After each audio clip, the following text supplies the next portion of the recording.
is it with Doctor Who Unleashed and their previews just being doors? The Ood were just acting up a bit. And then They were acting up a bit. Russell talks about how he was going to have a cow in Yeah. What on earth are you talking about? It's the same man who wrote this. Service, they're gonna love it. This is the same man who wrote a six. Let me get in character. Georgia. Now that's what I call a giggle.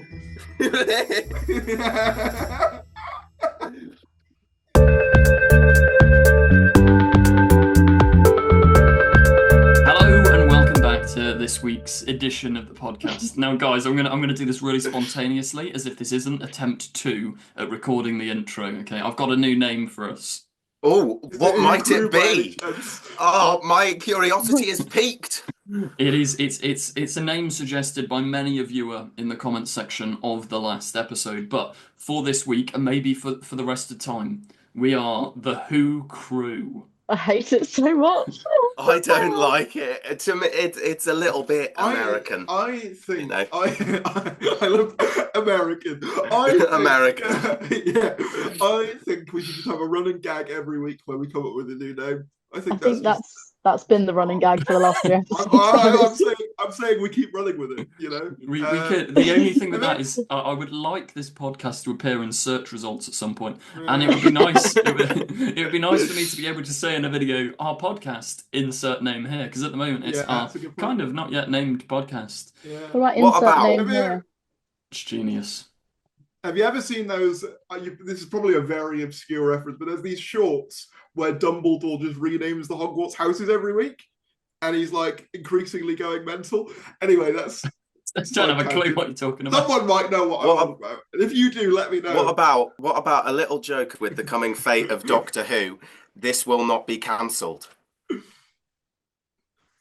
That's quite funny. I like that. Thanks. Could have laughed. That's one way to show it's funny. Yeah. But the point is that this is going to be cancelled. Are we going to keep this up once the episodes end? Otherwise, it will be the Who cancelled. Crew never stop. It doesn't matter whether Doctor Who's on there. The Who Crew are here. Yeah, I have not signed off on any of this. I'm getting my. We're all locked in. Contracts. There's no escape now. You have one more week to come up with something better, or we're stuck as the Who Crew. So please put something better in the comments section. I feel like I don't even mind it. You know, I actually quite like it. Of course you don't Joe, even in your mind fan it. series, so your doctor has confused said episode. Team Gang Fam for the last 10 years. Actually, I think you'll find that's Elise's doctor. Yeah, you wrote it. So please come up with something better than the Who Crew, please. You just we need fun. Like, you know, and like comic. Where's your whimsy, Arthur? Where's your we need whimsy? like a number to be like, if you need to help us get a new name, call this number below. If you hadn't noticed, this is our third time trying to record this. You don't need to say that there's a new take. I do, because you two are in fits of laughter for no apparent reason. But if you hadn't noticed, Rosanna this week has been turned into a cartoon or insert... Where has she gone? You know that thing in the Five Doctors with the triangle? Yeah. Where they get like, that's what happened to We her. could edit her face That's onto really that. topical, Farry. There you go, yeah. pretty timely. One for the classic fans out there. I aim to please. There you go. There's a lot of classic fans that watch this and complain at us being youthful. So there you go. That's one for you guys. But I'll look out for you. Yeah, we're here this week. Rosanna she's at work. Shout out to the restaurant. Shout out to work. Yeah, shout out to work. Lux. That's the episode that just happened. What do we think? Elise, do you want to go first? Because you're the only person I've heard absolutely nothing from. I have no idea what your opinion is, and you're usually negative. So let's see. Should we start with someone else then? No, because no, we need no spoilers. But let's just get right in. That opening before the title credits scene, or what's it called? That just the opening. Pre-title scene. Yeah, pre-titles. Yeah, pre-title scenes. That is my favourite opening since The Girl in the Fireplace. Wow, that's very specific. But I loved that opening so much. I was sat there, I was invested. I realised as I was watching it, for the last what, 5, 6. Yeah, to be fair, even when Capaldi's 10th season was coming out, I wasn't invested in Doctor Who. I just loved it, and I watched it because I loved it and because it was the thing that I cared about so much. That opening, I was like, I want to see what happens in this story. I didn't even feel that in series 10. I just loved Peter Capaldi, and I've grown attached to it watching back. I was astounded at that opening. I don't know what it was. It just, the vibes were there. The vibes were back. The atmosphere was there, and I absolutely loved it. That's I'm my waiting opening statement. to cue arties. The first 3 minutes were a waste of time. Why would we need a pre-title in Doctor Who? What's that? We've never done that. But no, I'm surprised at the positive. So you've got the first 3 minutes. We'll delve into the episode more later. But what about the rest of the episode? You were very positive about the first 3 minutes. Is there a whatever? I loved the whole thing. I really, really loved it. We've got a full house. We got that. It impressed me. It really impressed me. I still have critiques, as I always will do. But the critiques I had were minimal, very minimal. It was a couple of tiny little things that I'd go, I wouldn't have personally done that. You know, with my sociology degree and absolutely no knowledge of how to do a film career, I just wouldn't personally have done it that way. But I think for the most part, all these little things like the moon turning him into a real boy, like, it's stupid. It doesn't really make any sense, but I didn't care because it worked with the story, and it was Doctor Who logic, but it didn't go too far into that. Oh yes, and now this is going to happen. I absolutely adored that episode. Absolutely adored it. Fair. I mean, I think we're relatively in agreement then. Tharies and Artie, do you want to battle each other to see who gets to speak first? I don't mind. Shall I go? Or do you want to go? You've started. I was asking. For no, I'm joking. Anyway, I was going to say, I was thinking about this. I haven't said this anywhere else. I genuinely think this is my favourite 15th Doctor episode. I've been thinking about this a lot. Yeah. Well, no, to be fair, you say that, but I think Boom is really good, and I think Dr. Bubble is really good. And, they're really good, but they're not great. Okay. Anyway, sorry, I've had my turn. You're becoming like some of the characters that we'll talk about. Tharies asked to speak, Elise. Tharies is holding the talking cup. Yeah, there you go. I got the talking can. There you go. There it is. I think it's my favourite 50th Doctor episode. To me, this is the purest distillation of what I think this era is going for in terms of, like, it's big, it's got a big concept, big visuals, grand idea, but done in a way that's, like, unique and inventive and has character at the heart of it and has things to say as well. You know, I'm not going to say it's the most profound episode ever. It's still a very light and entertaining episode, but it does have stuff going on under the surface that really makes you appreciate it on rewatches, which I kind of think, even though I enjoyed last week, I don't really feel like there was much to revisit in terms of, like, thematically. Like, I feel like you got a lot out of it. You sort of knew what it was going for the first run through. Whereas with this one, I think there's just little things that, you know, it's not even just on themes wise, but just visuals and little cues and references that I just think, it's like the visuals, I think, are just. Yeah, I think it's really living up to the Disney budget. Like, season one, like, you had to question at points, where's the budget going? Like, do you know what I mean? Like, you've got Space Babies, you build a quarry for Boom, which, as Artie's always said, you could just go to a quarry. But here, Robot Revolution and this, it's like, that's where the Disney money's going. And it's nice to see. But yeah, Artie, your thoughts. I mean, there's not much. No, I know. There's not much to add. I don't really know. It's just it was just cracking. It's quite annoying that we all enjoyed it. Well, I mean, we're talking about the budget. It might be my favorite utilization of the budget ever, because animation is so famously expensive, and it's so, like, what can't we do when we're poor? Well, we can't do animation. Like, and you know, so using it in that way, it's just so good. They didn't build a quarry for no reason. They didn't have a massive musical number that should have got rid of Maestro, but instead happens afterwards and serves absolutely no purpose. What they did was they used the gimmick of like the animation, and they actually used it as the conflict between the Doctor, the companion, and the god they're facing off from. It was just cracking. It was such fun. It was like one of the few shooty episodes that I've wanted to go back and rewatch immediately. I think I said this to you yesterday, Joe, but it's I do think it's my favorite 15th episode. I do think it's closer than Elise is pretending. Yeah. But like Boom, and I loved Dot and Bubble, and Rogue is brilliant fun.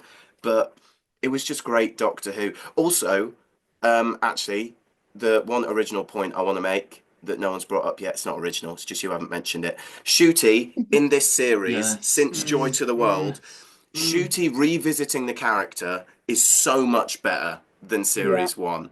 Like, this is my favorite Shooty episode. I thought it was better last week. I still wasn't like, he's my Doctor. But like, this week I watched him and he was the Doctor, and I just thought it was cracking. I do think him and Belinda together are insanely good. Yeah, like, They are it's, perfect. it's 2 episodes in, and it's already like that pairing of companion and Doctor is just. I think series 10 wasn't that long ago, but it's definitely the best since series 10. And then but then Clara's strong as well. I don't like Amy and Rory, but my point's kind of gone if you go, well, if you take away Bill and you take away Clara, it's the best pairing since. But no, I'd say she's already. We'll have to see where the character goes, but already for me, I would rank her higher than the majority of New Who and Classic Who companions, which I think after 2 episodes is impressive. I wouldn't go. I think it's too early to call that. I think she's very good, but I'm not going to rank her until, because Ruby, she was great in the Church on Ruby Road. She was pretty good. Like, she was all right. Back off. No, she was pretty good in Space Babies, but like, she didn't really go anywhere, in my opinion. So I'm like, I'm waiting to see where Belinda goes. I think why he's working, well, especially in this episode, I felt he was given moments to be calm and authoritative in ways that I don't think he was given as much previous series. Because it's the scene, the whole scene in the diner, the opening scene in the diner, I think is magic. And I think it's one of my favorite scenes with Gatwa. Not only the scene where, I really love the scene where he says, I will find your son. Yeah. Does that box give you hope? That's just pure Doctor lines, and he delivers it perfectly. And the way he lights up when she says, "Oh, he always loved looking at the stars," and he loved like space stories. Like, did he? Just the smile, the warm smile, and then like obviously we're going to probably get into this more, but the way they handle the racism of the period and the way his response to that felt so Doctor. The line when she says like that's awful or whatever she says about the racism, and he just goes, "I've toppled worlds, but sometimes I have to wait for other people to topple them for me." Good. That's so Doctor. I was like, And it's the perfect continuation of from Dot and Bubble as well, where Dot and Bubble, it doesn't even occur to him until that moment when he's like, I'm trying to save this person and they just won't let me. And it's that kind of frustration. And then by this point, he's like, this is a challenge that I have to face alongside my many challenges. And I'm just going to take it and run with it. Like, it was just, like, I shed a tear in that scene. Yeah, I think there's also the thing I've really noticed. There's like a subtle thing with his performance in season 1. Like, look, Shooty's a great actor, but there's a lot of moments, especially in like Empire of Death. I think Legend of Ruby Sunday, when they're in with Susan Trine, he just looks lost. Like, on his face, when he's looking around, he doesn't quite look like he knows what he's doing. And I think it's a performance choice, because his Doctor, whenever there's a moment where it's like, oh, what's happening? He just plays it as, I don't know what's happening. Whereas I feel like now, his performance has shifted to, if you look, like, it sounds stupid, but all the subtle micro expressions he does, he looks like he always kind of knows what's going on. He looks like he's in control. Like, I feel like I trust his Doctor a lot more this season. Yeah. Like, he's waiting for confirmation. Yeah, like Robot Revolution. There's like so many times where he just like he just does a little glance, and it's like, there's the Doctor. Like he knows what's going on. He's calculating loads of things in his head. He isn't just a bit lost. He's properly in it, which it's so good to see. And the costumes as well. Like I thought Lovely, lovely. Yeah, the costumes were amazing. I think part of the difference with his execution this series and why, like you were saying with season 1, is he's more wide-eyed and sort of confused, is that's how Ruby is, right? Like she's very, oh, this is all fantastic, this is all lovely, this is all new. And I think he feeds off of the energy of that character and of that performance. Whereas when you put him alongside a character that is radiating a more authoritative energy, I've almost felt like some of that rubbing off on the Doctor in a sense. And I don't know whether that's intentional, that they build off each other. I think it's because Ruby's so young. Like she is, Millie Gibson and the character are both like 18, 19. Whereas I'm pretty sure, I could be wrong, but I'm pretty sure Varada Sethu is older than Ncuti Gatwa, which I think is like quite 32 or something. Yeah, isn't 32, she? yeah. Someone fact check it, but I'm pretty sure she's older than him, which like you rarely get that with Doctor Who companions. And I think having that more mature companion has definitely brought out a more mature side to his Doctor, which is nice to see. Because it would be more fun to travel with season 1 Ncuti, but to watch on screen, you want miserable characters. I also think he's a lot better in this episode because of its like creepier tone. Because a lot of the time, my issue with some of what Ncuti does is that he like stays at 100%. He's very loud and very frantic.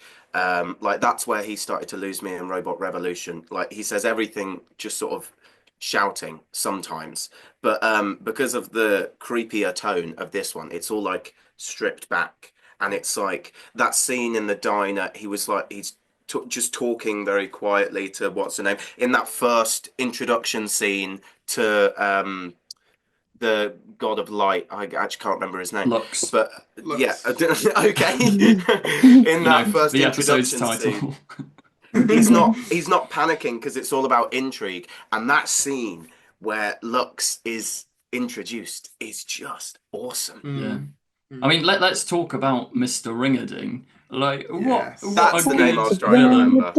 I said this on Twitter and I stand by it. I think he might be one of the best new villains we've had since The Silence, and I genuinely stand by that.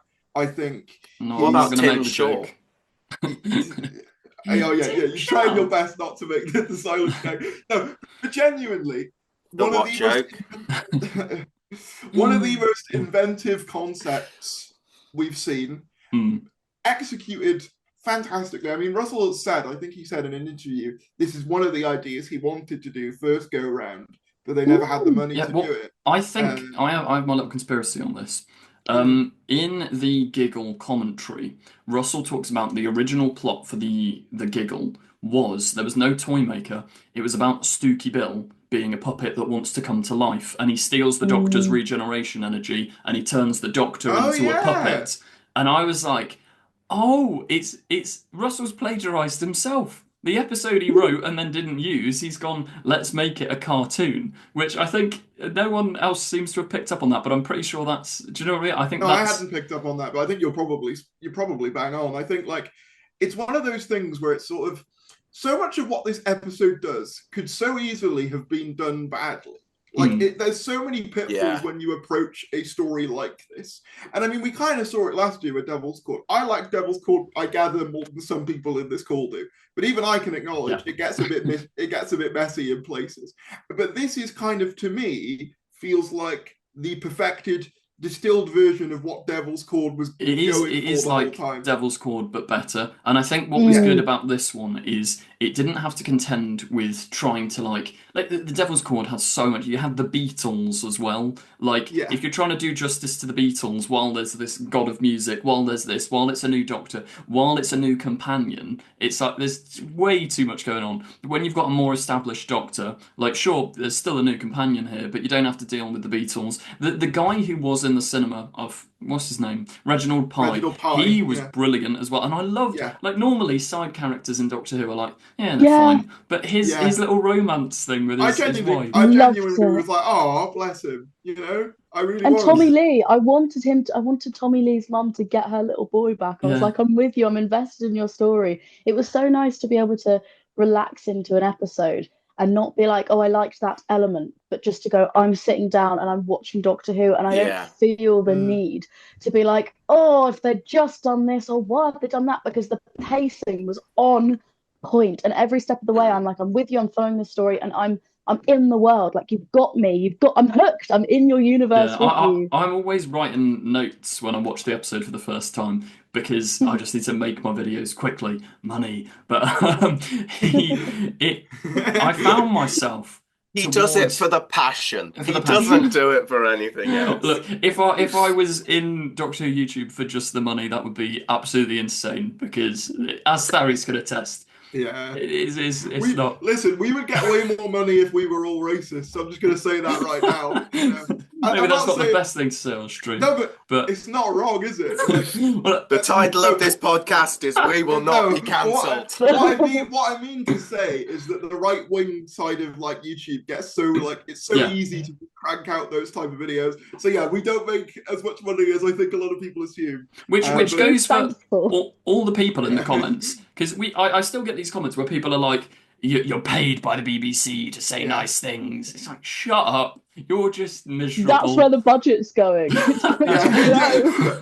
It's going off Straight to- it's go- but That is the proper distribution of budget. Yeah, There's it's not going to- always a twist at the end. Cut that song. Give it to us. It's going to the the pay YouTubers department. It's like there's a little like side door in Wolf Studios where like they funnel money in. Which, well, I know we're going on another tangent here, but guys, remember, me and Tharies were in this episode. That was I the know. conspiracy spread round Discords, Reddits, Twitters. No. I've been sent by so many people. I was sent this screenshot of like a Discord server where people were like going like, Tharies and the confused Adipose and George Sheard, they're in it because they thought for some reason that we would be the fans. Yeah. Was that known? Did we know that they were going to be the fans in the It episode? Yeah, kind that of kind of leaked, leaked. which Okay. is what the Which fans is funny said. given Oh my yeah. gosh. It's the issue with the fan scene is all of the jokes were like so on point that it just like the only Apart thing from like one. oh go on. You would never get 3 Doctor Who Yeah. fans Yes, agreeing yes, on the yes. same episode. Yeah. And also Blink. yeah, What? like That's so- they are that's not what people Doctor say Who at fans. Comic Con. Like if you go to like a general Normies. fan who Normies. sees you dressed up as the Doctor, they'll be like, "Oh, my favorite episode's Blink." Actual If you have fans got, are if gonna you're say like, I don't The know. horns of Rhymo. Exactly. if you've got a T-shirt that says "Meep" on it, Blink is not your favourite episode. Mm. That is And a T-shirt with can't Kellogg's suspend my written belief. on it. That's fine. Yeah, no, Blink. it's Blink. on that quickly as well. Like I will say, just to do the little joke of what Joe was saying, I did think it was funny that the person who said about it being leaked was a girl in a wheelchair. That probably Yeah, wasn't intentional. Probably My really- dad watched that and went, "Oh, is that meant to be Thary?" Yeah, see, I'm Look, not- there's No. Thary's. Look, you're not going to be in Doctor Who. If like, Yeah, you it's never not gonna know. happen. Yeah, maybe. Never gonna Who happen. knows? One day. Maybe But one day. we'll Maybe get him one in. day. We'll get him in. Darius Russell, has do your Darius has magic. got a face for radio, you know. maybe he'll be in one of the Big Finish stories. Yeah. Oh no, that's disgraceful. Yeah, I feel personally affronted, quite frankly. What was I saying? Because we went I don't on a know. mass. No, We right. went I on the remember. oh, I go was on. going to say we'll come back to the fans. I just wanted to say first, which should have been said about 15 minutes ago. When I was writing my notes, I noticed Yeah. towards the middle of the episode, I just stopped writing. I just completely forgot about it till towards the end because Yeah. I was properly immersed. And like for someone that's always trying to like note down like, oh, at this timestamp, it was quite good because of this. It was just my brain switched off Yeah. and notes weren't being noted. I was just in the world, which was really nice. It's I one had of a the similar first thing. episodes in a long time where I just sort of tuned out of critiquing it, like Yeah. almost immediately. I was going to say I had a similar thing because obviously I filmed my reaction as well because like I've started doing that just because in case there's like a big reveal and you can see, oh my god, that's my reaction to it. But there was a point about like sort of 15 minutes in where I just kind of stopped reacting for like a good chunk of the runtime because I'm basically just locked in and focused on. I was just absorbed by what was going on, which is, I think, it confirms what you were saying, that like we were just. This was like a really enthralling and it's just a great premise. I think that's and it's cool. It's just a fantastic premise. But it was story. so well done. It wasn't just and a great premise, because that's the issue I had with a lot of the Chiblin era stuff. Is the Witchfinders could be such a cool premise, but then it just falls flat about the middle of the way. But they've given Alan Cummings a good villain to play instead of King James the First. And we were sat there because I watched it with my friend, which was really nice just to be able to sit and watch Doctor Who with someone again, because we used to watch Doctor Who together like in year 11 and that. And we were sat there and then we just looked at each other after it finished and she just went, Doctor Who is back. And she is like a critical Doctor Who. She did not like the Robot Revolution. She was not a fan, but she was like, Doctor Who is back, which was so cool. That's lovely. I had so many comments of people being like, I haven't liked any episode since Capaldi or since Smith or since Tennant, but this was the best thing I've seen. I've noticed there's a lot less right-wing reactionaries whining in the comments this week. I don't know whether that's just on my channel, but they've been shushed. I think they're struggling to find anything to say because they've probably watched it and thought, well, that was all right. Well, I can't complain about it. Like, what do they do?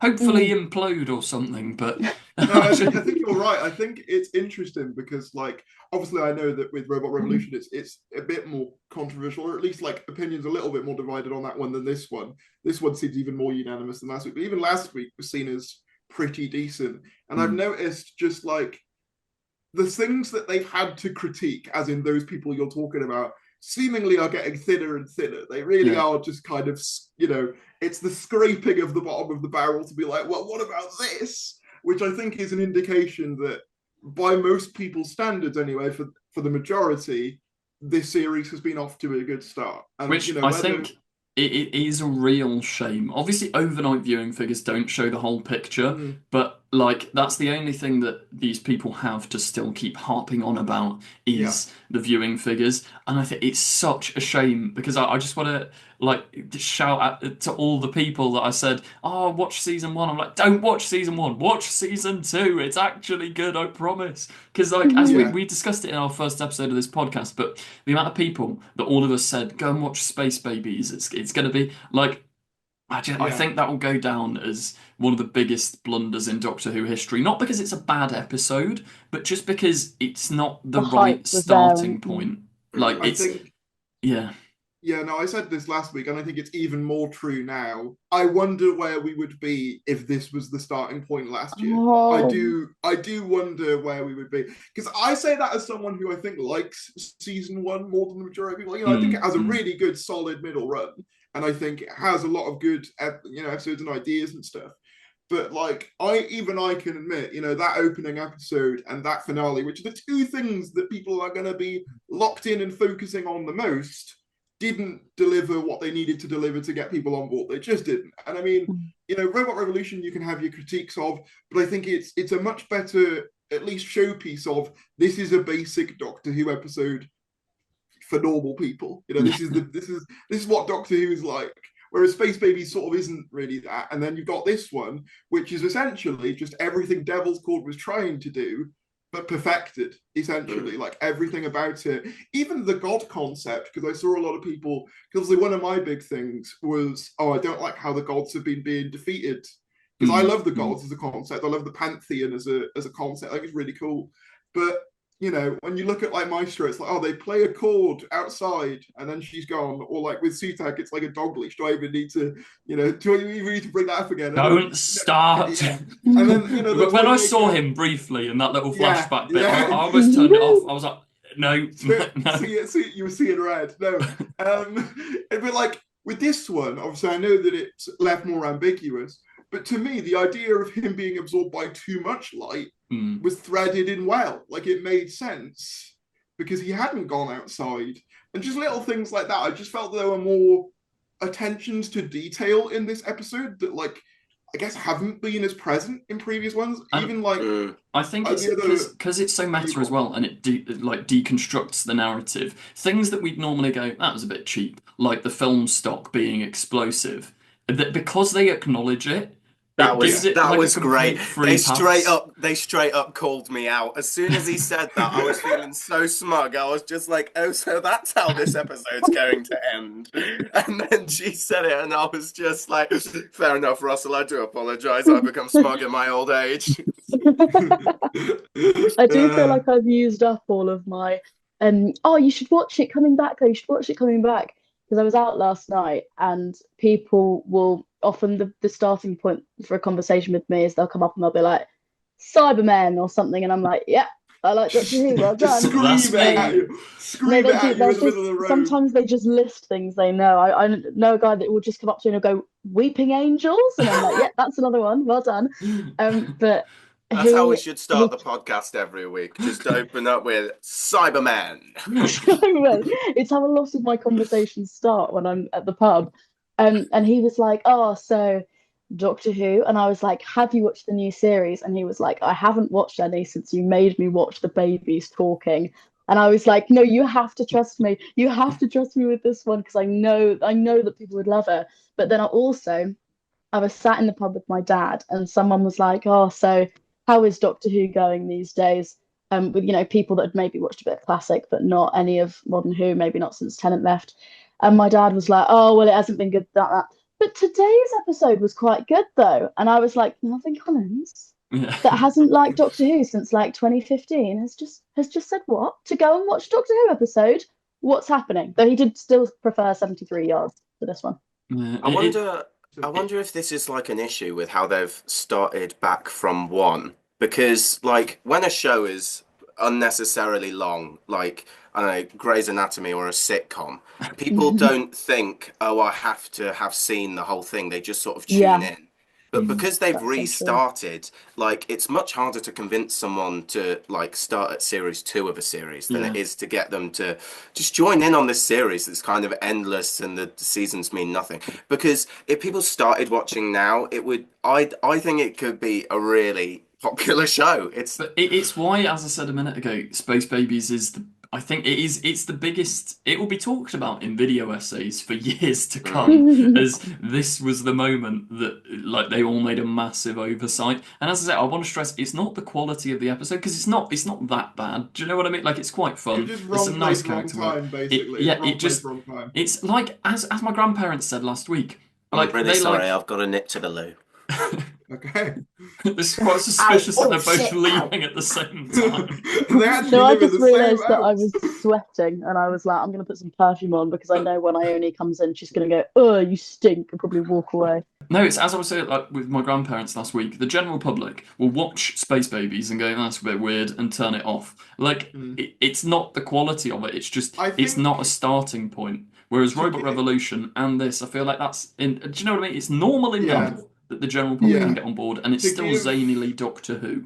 to give Mhm. Space Babies a brief reprieve, because I completely agree with everything you said. It wasn't the good jumping on point for this era. I do wonder how many times you can tell the viewing public, you can start watching Mm. Doctor Who here. It's time to start watching Doctor Yeah. Who now, before they go, I've kind of been there, done that, bought the t-shirt, mate. I'm Yeah. sort of, I'm on to Yeah. other things. It sucks because I said this in my video on the viewing figures today. I said, like, I think that this era could end up as a bit of a Sylvester McCoy era, Yeah. where it's broadly seen as better by most people who are watching it.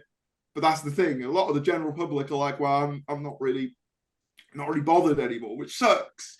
But I almost think that might be the situation. Because it was the same thing with Sylvester as well. Like he had season 24, which was this very light, fluffy, kind of series that no one was really into.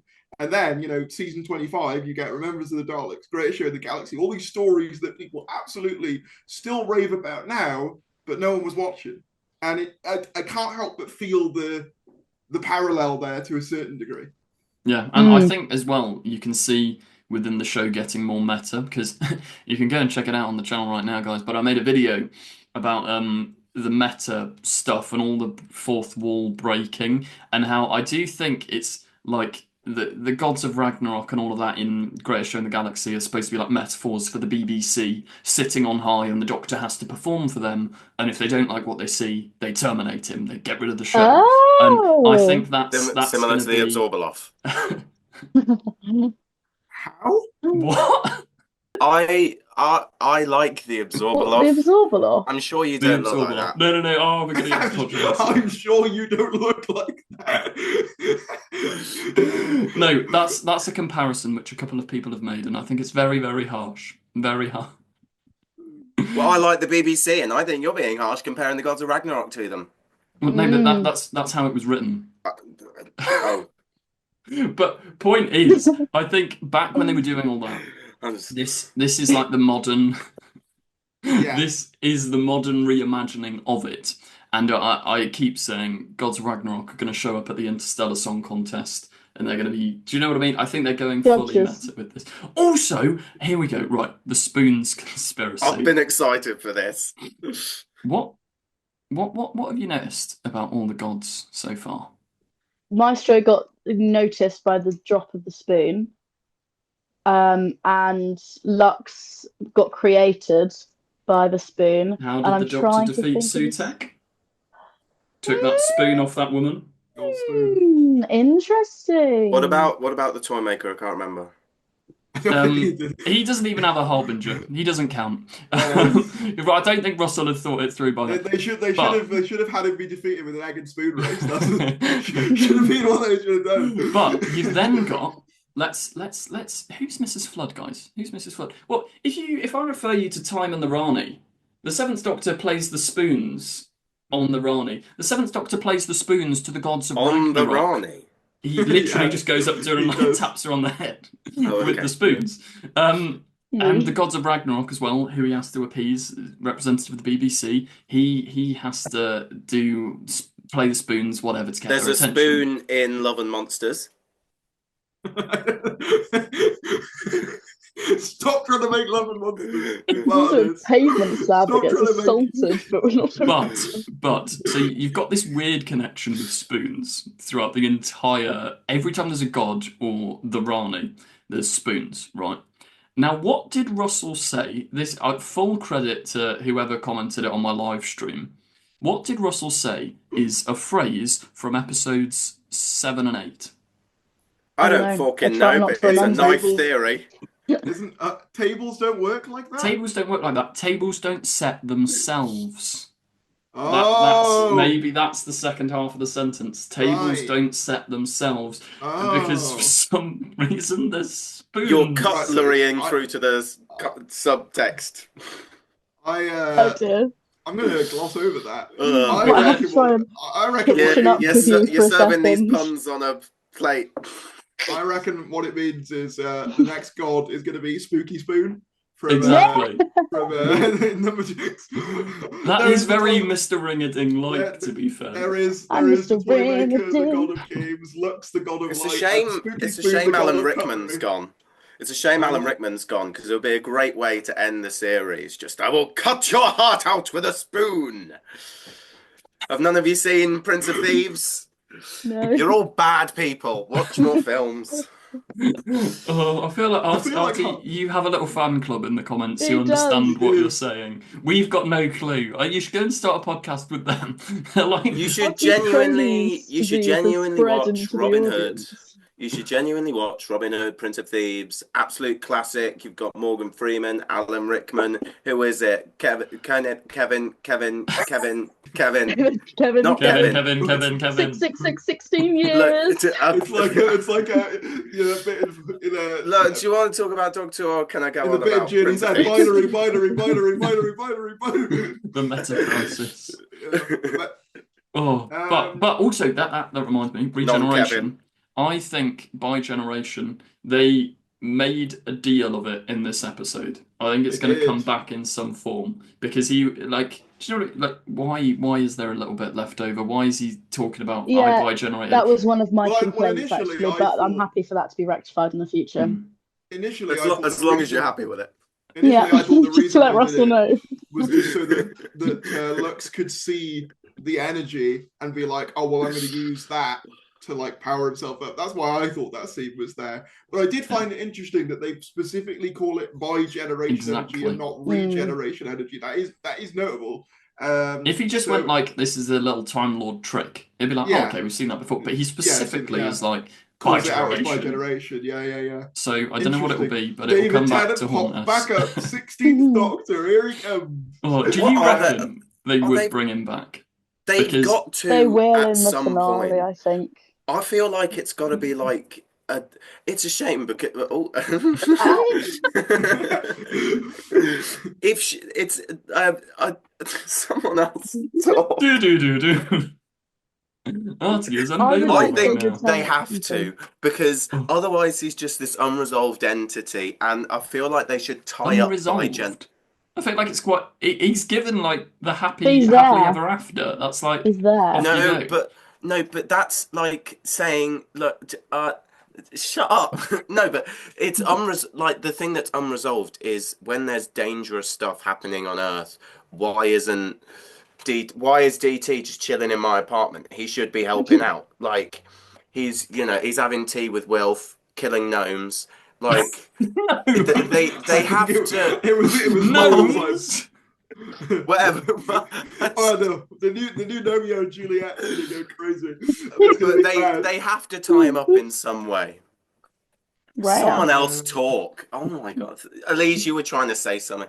I was going to say that I'm happy that David Tennant hasn't come back so far. I think I agree that he probably does have to for the sake of otherwise what is he doing? But I just like to bring back a comment that someone wasn't very nice to me on one of your videos in the past when I said, don't bring you need to stop bringing David Tennant back. You need to let the show breathe. You need to let the show move on. We can't keep relying on David Tennant.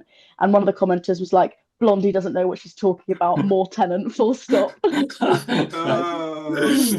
be fair, what I will say is, on a meta level, obviously this episode is very much about fandom and stuff like that. And obviously we're bringing up the bi-generation aspect.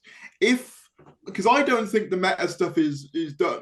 I'm going to lay that gauntlet down now. I think with Mrs. Flood's hints, obviously there's that whole line about, final showing, it's going to be in a few weeks. Ooh, and all of that sort of stuff. I don't think this meta... That is going to age so well. That line is going to age like fine wine. Yeah, but... Yeah, so like obviously, I don't think that meta angle is going to go away, but I think on some level, this is my I'll give you a conspiracy theory that conspiracy corner. So you know how like the finale is, the reality is all warped, right? And we see Shooty in like sort of relatively normal clothes with everyone else, relatively speaking. He's in that bowler hat and shirt and tie and stuff, and I think. Like spoilers, maybe someone referred to him as John Smith, which I don't think is a massive spoiler because that's been his name. Show ruined. I'm not watching it now. Yeah, I don't think that's a massive spoiler. But what if, in the reality war timeline, he was the one that settled down, and Tennant was the one that carried on? Just a little bit of a conspiracy theory. I didn't know he'd been called John Smith, which I'm not being funny. Do you lot remember the showrunner Adipose video? What was my finale? I was thinking that when I was watching it, yeah. The Doctor realises he's in a TV show, he's called John Smith, and he has to figure out how and why he's You know how Russell likes your comment about you being like, yeah, if the Doctor ever wants me, trust me, I'll be there. I don't think you had a choice in the matter, Joe. I think you've been plagiarised. Russell has been plagiarising Joe for years. He swapped out the return of Omega with Sutek, Or Omega in the finale. I'm still holding out. He's going to be there. I can smell him. I just don't know how it would tie in, though. He's a god. Well, they don't normally worry about tying things in finales anyway. Really want him to be there. Fair point. Sometimes they just have him show up. But do you want him to be there, Joe? Because I wanted Sutek to come back. I'm just providing the other side of the provided they don't turn him into like a cat or something for like no reason. The cat that's been living in the centre of the TARDIS console. They're going to turn him into a 10 million years. Percy the cat is real. For anyone that gets that reference, I feel like Russell is the sort of man who would canonise Percy the cat. Yeah, he should.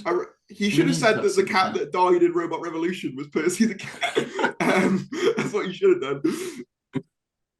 Who's Percy the cat? Do you want the backstory? Well, Yeah. Long ago. back in when Doctor Who leak YouTube started being a thing Ugh. with the Jodie era,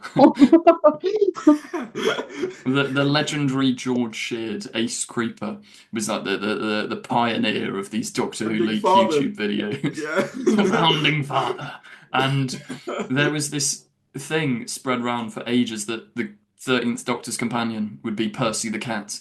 He was like a cat that could like talk or whatever. And the 13th Doctor was going to travel with her companions plus Percy the cat. But Right. that went absolutely nowhere. But everyone for months was talking about like, oh, Percy the cat, we're get Percy's gonna crop up. Didn't happen. Why was it believed to be called Percy? It was like it was reported in newspapers. Like it was everywhere. Everyone was like Yeah. Percy the cat. There were a bunch of people No saying as well that idea. it was going to be called Kit 10 because you've got like K9 and you've got Kit 10, the robotic cat, which would be quite funny. But It's 10, that's good. that's good. That's good. Well done, Russell, yet again. I'm sure he watches these and That waits wasn't to even see if Russell, he's that was got my Chris. approval. No, he's noting down. Russell's watching this right now. Yeah. Everything we're saying, he's writing down. Yeah. Writing down. Hey, Russell's if just you are- thinking, Russell, if you oh, are- thank God Joe brought up his bi-generation theory. Otherwise, Elise wouldn't be happy for the next 6 weeks. Russell, if you are listening, please fix my boy. I don't know how you're going to do it, but if you are listening, this is genuinely, please. Sutek was the starter course. Omega's coming in for season 2, Listen, and right, he's going to okay. Just eaten. because he's gold doesn't mean that he's more important. All right. I can tell you why he's going to be in the finale though, because you've got Russell said the villains of the finale are the unholy trinity. Shooty keeps saying that his doctor is going to have. I had an arty moment there. Sorry, guys. His doctor is going to have a lot explored about his backstory, and they're going to talk about Gallifreyan lore. Shooty has said that, and it could just be him waffling. But Trinity, you've got who are the founding fathers of Gallifrey? Omega, the other, and Rassilon. Rassilon escaped Gallifrey and hell-bent, so wouldn't be dead. And Russell knows the canon. Rassilon's still out there. Omega, he's a god, right? You're going to want Time Lord gods. The other could be Mrs. Flood, who's Tectalion or something that. And these 3 gods are bringing back Gallifrey in some bad way, breaking the 4th wall. What I'll say about that as well is a bit end of time. It would be a bit end of time, yeah. But mind you, this series is very much mirrored. I mean, we've got like Ruby is very much like a Rose style companion. Then we've got Belinda, who's the nurse, Martha, who's the doctor. I wouldn't be surprised if he does a similar structure. Yeah. What I will say as well, I don't think him mentioning the last of the Time Lords repeatedly is a coincidence. Because why would you have him constantly reaffirm that if it's not to be challenged at some point later in the series? Like, it's the same way that, it was hammered in series 3. I'm the last one. It's all gone. It's all gone, Martha. I don't want to talk about it. And then you get this whole thing of like, and they set up, the Chameleon Arch, and obviously you see the Chameleon Arch in Utopia. I think actually what you said might actually work. And it might come back to what I was saying. If the finale deals in a different reality, maybe the Time Lords are brought back via another reality. Hence, a reality where they were never poofed away by the Master or whoever. Maybe if they bring the Time Lords back, they better not kill them off again. Like, pick a script, guys. Like, they're either there or they're not there. They're here, they're gone. They're here, they're gone. I don't care about the Time Lords anymore. Keep them there. Have like some cool lore every now and then, but there's no more. God, Gallifrey's dead. The ninth time. Like, you'll be happy to know we directly address that in Echo's Destiny. There's a lovely little scene talking about Time Lords and the future. So Gallifrey exists in like the same realm of pop culture as like Uncle Ben or like Batman's parents, where they just sort of constantly get killed every few years. It's quite funny. Can I bring us back to Mr. Ring-a-Ding for a sec? Because I just want to say, bring us right back. Because I just want to say that reveal scene is excellent. I made a note if I can. Okay, can I get the I'm going to get the quote up because I think I've been thinking about this line since it aired. It was very reminiscent of the one from last season with Sutek where he's Harriet Arbinger's like and the gods of. But blah, dare blah, I blah, say blah, blah. it's better. So he says, "I am Lux, Lux Imperator, the god of light. I am the dazzle at the heart of the pantheon, and the glint in the eyes of the mad. I am the last thing you see before you fall into the abyss." And I don't know why they didn't cast you. Get rid of Alan Turing. Is that memorized, Darius? Have you been practicing? No, I got that up. I Okay. tweeted that out. So it would have been very. It would have been very. You should have pretended you'd just memorized it. No, I shouldn't. But no, like. Darius played Lux actually. Darius was in Doctor Who. Darius is in Doctor Who. I actually kidnapped Alan Cumming, and he's just in my basement. So anyway, So I just want to say I think his dialogue is fantastic, and the line that cracked me up was the bit where he goes, "I'm a two-dimensional character. You can't expect backstory." Love that one. So that was great. Have we? Because I dipped out for a minute. Have we talked about the bit where they are trapped in the animation? Because that was like so much fun. It's such a novel idea. Them getting depth by giving themselves depth as characters. It's so funny. It's such a neat way to get all of the necessary information out the way between a Doctor and companion. It was that scene was just great. Yeah, it was. They said on Unleashed they specifically mimicked the voice patterns and the performances of those old Hanna-Barbera cartoons. Yes, it was a bit like transatlantic the way she was speaking. She was like, "Oh gosh, my waistline." They do that for. You should have played Belinda as well. I should have. You know what? Just did you have that "Oh gosh" memorized as well? No, I agree. I think that sequence was fantastic, and it's just so inventive. Like. This whole episode, I think it might be one of the most impressive visually. I also loved as well, obviously, in the third act climax, while we're on the animation, just the idea of as he was getting more powerful, he was getting more and more realistic. And I couldn't help but feel... Oh, he was terrifying by the end of it. It was horrible. I was thinking about this as well. The fact that the more and more realistic they made him, the uglier and uglier he got. I don't know whether that was a slight dig at the live action remakes. I saw everyone saying that on Twitter as well. I said that when I was watching it. I was like, no, they've made him a Disney live action remake. The visuals in this episode were just smash it. I don't want to sound like Stefan Powell, but one of the most impressive things about this episode is the sets. Honestly, Stacey from Gavin and Stacey. Gavin, the sets are marvelous. You've turned into Russell. Just marvelous. It's wonderful. Shooty's absolutely brilliant. But no, I just want to say, the set of the cinema, I was convinced that they'd gone to a real one. It just looked great. Yeah. The cinema was set. They built that. It was awesome. It was repurposed from the music hall. It was the music hall. Yeah, that was called. Yeah. It was just great, and it meant that they could blow out the back wall for the explosion. It was awesome. I just thought it was great. That was the one part that did make me.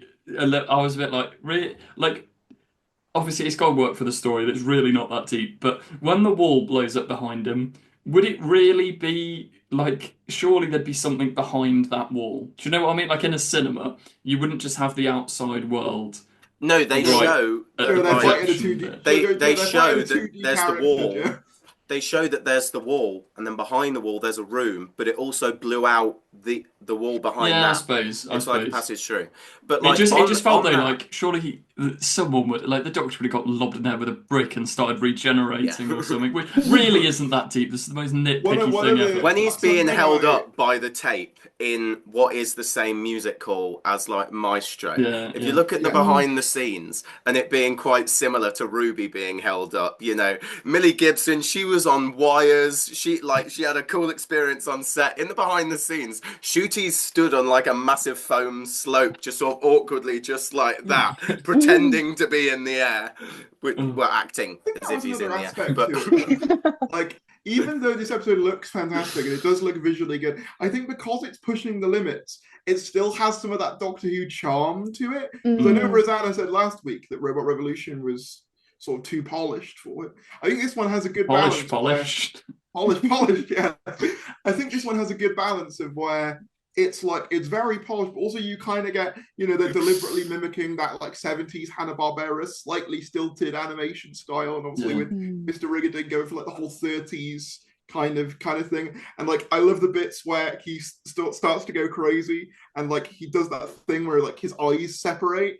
Just little bits like that I thought were just really, really cool. Yeah. Like taking the tear off his cheek and that was amazing, and the soundtrack with the record scratch and everything. So good. Oh, it's so good. And it's just that's the thing, the attention to detail. Like every time he moved, there was a sound that accompanied it, just like there is in like those old, if you ever watched the old Walt Disney Steamboat Willie-esque cartoons, because they don't talk very much, all of their movements are accentuated by these big noises, and like it's the same with him. Like you could tell there's a lot of love for the medium and like just the whole thing. What I will say, and I'm stealing this from Review Death, so shout outs to them. I'm going to quickly the superior Doctor Who podcast. Yeah. I agreed with this point. As much as I really quite enjoyed the fan sequence, I did sort of think I would have loved a couple more scenes with Mr. Riggeding doing stuff. Yeah. Just because of how much I liked it. Well, they suggested the idea of like, what if they defeated him with cartoon logic? So for example, they paint a tunnel on a wall and then it becomes a real tunnel and stuff like that. Yeah, it would be really cool. Maybe. Can I be critical, please, in truly spirit? No. Thank you very much. So I had 2 issues with it, and they are minor. One of them, don't make me laugh. Nothing, Doctor Who.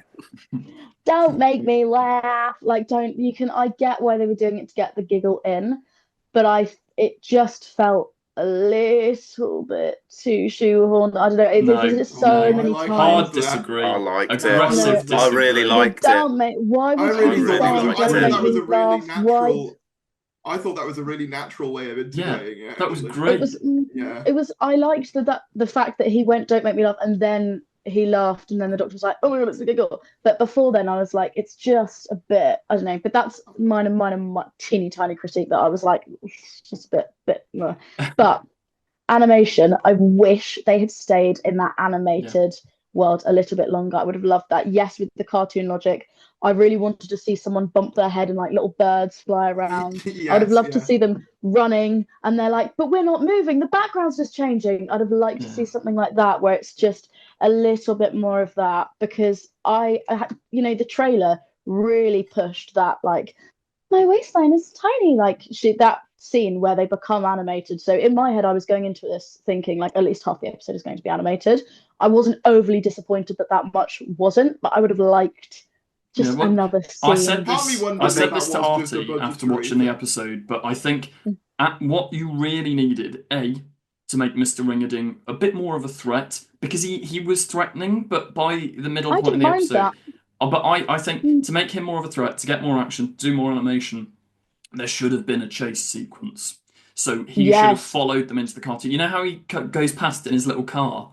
They should have done something more with that. Because like he just sort of lets them, like, he's animated, he can live in those planes, those are his domain, but he just stays in the real world. And I thought, like, when they get animated, if they are trying to break out, Mr. Ringerding should have been chasing them. And then, like Tharies or the Review of Death said, we should have had like them making their little tunnels, whatever, jumping through, like loads of little clever things. And also the iPlayer like teaser trailers. Like, I don't know, you wouldn't have been able to do those specific shows, but you know all the adverts for this season where they had, like, the Doctor appearing in EastEnders or then in The Apprentice or in whatever. Like, you could have tied that into this and had them actually appear. Especially, you've got Disney on side. Like, you've got Disney lawyers. You could have had them appear in actual well-known cartoons and stuff. Really, really meta it up. One thing I think that's got to be budgetary, though. Like, especially the animated stuff, because the whole thing was done on wands, which I was like surprised by in the Unleashed, because it's just so expensive, the amount of drawings they were having to do. So I bet that kind of stuff was in the script. Like, do you remember in the Giggle when they were when Russell was saying that when what's his name comes on all the screens, he'd written a whole Yeah. sequence. Yes. I bet that's got to be one of the things. Like Russell wrote that, and then the producer walked in and was just like, "No, no, no, no, no. We can't spend that money. Instead, we have to spend it on a completely nothing musical episode in series 1 and a quarry because Wales has no quarries." You've just reminded me of something I've wanted to discuss on this channel for ages with the giggle commentary, right? Have we all watched it? A while ago, but yeah. Ages ago. Do you remember? Because I rewatched it the other day. Russell talks about, I think he calls it the rumiant, how he was going to have a cow in Yeah, Unit yeah, HQ yeah, yeah, yeah, yeah. that whips off its head and turns out to be Stephen, the classic companion who fought the toy maker. Does anyone else remember that? No, Because I remember that. what Yeah. on earth are you talking about? Are we sure he didn't just, are we sure he didn't just, have some of the wacky backy when he was, right at the episode and was like, I think it's just part of his personality. I think he's just like, Some magic now do this. mushrooms. But this is it. I don't know. Did he just say it on the spot to be funny and it didn't land, so he just stuck with it? Because there's no way that the Russell T Davies actually wrote a script in which there's a giant cow. It's a Trojan cow. It's amazing. No, in fact, I think they literally do say, I think he literally, does he not say it's a Trojan cow? Like, the whole point is that, like, he's there, but it's going to be revealed that, like, he's, like, part Why of, like, is it a cow? Yeah, because in what's it called? What story is it? In one of Stephen's stories, people will correct me on which one it is, I'm sure. It opens with him getting a Viking helmet. What do you think And it is, my he boy? goes- A space helmet for a cow? Yeah, and he goes, "Oh, is this a Viking helmet?" In the first one, and he goes, "What do you think it is? A space helmet for a cow?" So Russell saw that and went, Yep. "I know, I'm Yeah, gonna but do it. that's I'm the gonna make most Stephen a Doctor Who cow." brain rot ever. Who Yeah. goes? Yeah, like To be fair, this 56 is- years this is- ago, they wrote this story in which this guy mentions a cow once. be So fair, we'll this is bring the him same back man. This- as a cow. This is the same man who Fan wrote this. service. They're gonna love it. This is the same man who wrote a six. Months. This is the same man who wrote a 6-month time jump into Devil's Court in order to justify why Sarah Jane was off Earth longer in But the 70s. That at least ties into Pyramids of Mars. There's at least Yeah. like I oh, still he's think it's doing a dumb. Doctor Who, but why would you put a cow in Unit Yeah. HQ? And why is he there? Does Kate know that he's inside the cow? Like, I really want to read that draft of the Why is script. no one in Unit just questioning the big cow? Like, why is no one? I'm on board with a cow being in Unit. Like, you've got like, who cares about the Vlinks? Like, if you're gonna do Could wacky be the things cow. in Unit, a high-tech cow, that'll be quite funny. Oh, they could have called it Cow 9. I was just thinking cow 9, yeah. But there's no Oh. pun there. It It's just sounds just funny. a cow. It just sounds There's funny. no point to any of it, Joe. There's no logic behind this. While we're on fandom brain rot, shall we talk about the fandom scene? Before we do, can I run to the loo? You You can. can. That was a lovely rhyme. We'll make it a musical number, like You could a call Russell it- T episode. It's always a twist. It's always a twist. You could call it calculus. I'm Mr. Ring-a-ding. Instead of Mr. Smith, I always you could have there's always a point in these podcasts where they just reach like, what's happening? I feel like instead of Mr. Smith, you could have had Mr. Meat. Mr. What?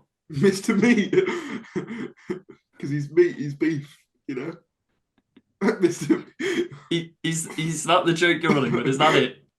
Yeah. That was utterly hilarious. Oh, now you're Let's just milking it. Come move on You're from. you're just milking it. Come on, now. Uh, I don't quite like the way that it's now established that the gods have to tell the Doctor how to defeat them. Why?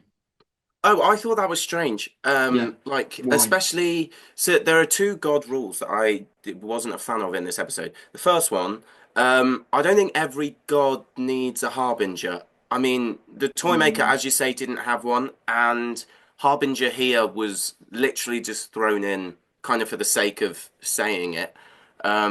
And also, like, he's not the god. The point in the toy maker is he was bound by the rules because he plays the game. He's the god of games, and the idea that Lux was bound by the rules of, like, of the Of game. what? Yeah. It's also Like, Yeah. it's That's why I didn't said thought it that would was be so much strange. better if he was bound by the rules of animation. Because what I thought they were going to do with the whole thing, Yeah, but the bit where he's trying to chase them, and then he starts playing the animation, and then he's forced to go along with it. He's forced to do the whole "I'm Mr. Ring" it as it's going on the screen. My thinking was, okay, well, he has to follow cartoon logic then.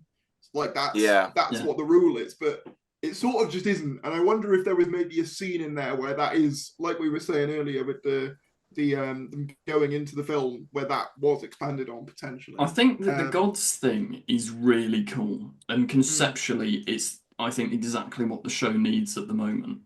But I think Russell hasn't thought it through properly, because like why doesn't Sutek do the giggle, for example?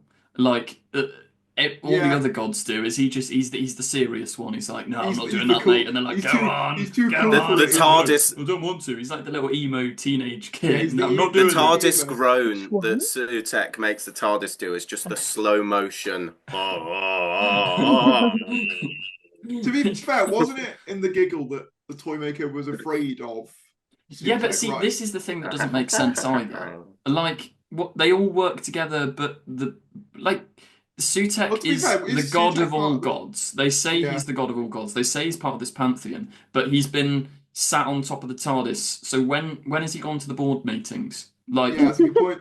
Yeah, He's been running them from the top of the. He's been on Zoom. Do you reckon top of the See, TARDIS. this is why he should have ended up on the TARDIS after Wild Blue Yonder, because then he'd he been could have making a been to the plan. board meetings. Meanwhile, He could be at the meetings on time and still get on the TARDIS. He wouldn't have to zoom in, I think What it was someone on Twitter last year. I think he did it. It was such a funny idea of, you have all the gods like at like family dinner. So you've got like the toy maker with the child maestro, and then you've just got the trickster who keeps coming back. Where they're like, "Did you get defeated by kids again?" And he's like, "No." The kids again. Shut up. I would love to see the trickster appear in Doctor Who. You know what? That would just be. That should be the spin-off. It's all around the pantheon. It's like a sitcom where they all interact and they're like, rough day at work. Yeah, I was defeated by some balls. You don't know the alphabet. They dragged me with a dog leash. Oh, wow. I love the idea that Sutek is like taking the mick out of them, just like, you got beat by kids. Woof. Like, you lost a game of catch. Woof. They sang you a song. Woof. And then he comes back and they're like, how did you get defeated? I don't want to talk about it. That should be the spin-off. Spin-off War Between the Land and the Sea. We want a sitcom where all the gods get together. It should be, the people that made the animated How It Should Have Ended on YouTube. Yes. When they have like Batman and Superman in the cafe. Yeah. I want that but with the gods. Pantheon Cafe. Post-credit scene. Yeah, they even have a villain version of that as well, I think, called like Villain Pub or something. Yeah. So like just the idea of like Sutek and the toy maker down the pub, like actually. No dogs allowed. no spoilers. No spoilers, but that Echo's Destiny. No spoilers, but you know the scene I'm referring to. I have no idea the scene that you're referring to, which is quite troubling because we're in it. You're in it, Artie. It's your scene. Which one? I'm not going to spoil it, but wait, and we're talking about a supervillain pub. It's a funny post-credit scene. Oh, which stars. It's a great scene. I thought this is one that was yet to come out. Don't forget to subscribe to the Confused Adipose. No, he's got another post-credit scene at the end of at the end of everything. Okay. We cut to a very fun scene, which is almost what I just described, where there's a cameo from a special someone. Russell T Davies. No.